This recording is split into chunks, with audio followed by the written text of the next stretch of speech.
Time to get the answers to your questions from the 7 News Facebook page. I'm in Greenville with Dr. Cedrek McFadden today, our 7 News medical expert. We're going to talk about the questions that we have received from you on the coronavirus. First, Judy is asking, I hear that children can have this virus with no symptoms, and then a few weeks later they start having various issues and some new scary syndrome. Can you talk about what parents need to know about that? Yeah, so we know that children can have mild disease. They have very small numbers of infections compared to adults. But what we've recognized is that some of these children become ill. They become ill weeks, if not days, after being infected with the virus. Sometimes they don't even know they've been infected with COVID-19.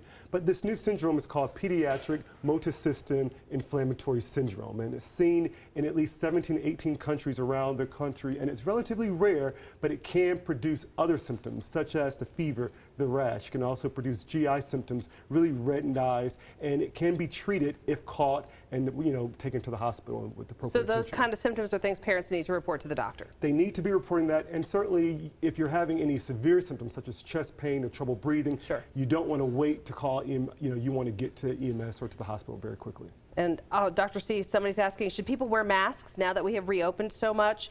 Does it make it more important than ever to wear a mask? It absolutely does, and it's hard to remember, whether you're leaving the house, having one available in the car, having one right next to the door when you're leaving reminds us to pick it up, take it, because you're not just protecting yourself, you're protecting everyone around yourself from, catching anything that you may have. Remember that, nearly half of the people that get COVID-19 get it from people who don't even have symptoms. Right. So, you may not have symptoms and you think, well, I'm fine, but who's to say that you don't, especially without, widespread testing that we've not done. State health leaders, the governor, Dr. Bell, our state epidemiologist, they both expressed that they're very concerned about how few people are wearing masks. Are you concerned? Well, I think it's reflective of perhaps our general mentality of we can all relax now. We can still, get close to each other. We can still go out in big groups and perhaps loosen up on some of the restrictions that really gotten us to where we are now. So I think it's it perhaps is a message to the bigger problem that we could be seeing about becoming too relaxed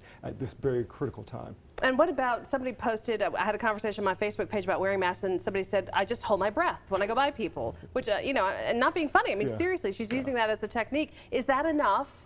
Is that something to do if you forgot your mask and you're going by people, or do you really need to get the mask? So you don't have to be coughing or sneezing to spread this virus. You can just be talking, and it's really difficult to ascertain where you are in the relatively safe space of another person. And so the mask protects you even more than just holding your breath, because you can hold your breath for a short period of time. Number one, it may not be safe to hold your breath for long periods of time, but then you still may be coming into contact. Once you're around a space that you think is okay, you still may be having some of those particles associated. Wear the mask. Wear the mask. Okay, Dr. Cedrek McFadden, you can always ask more questions on the 7 News Facebook page. He's back next week.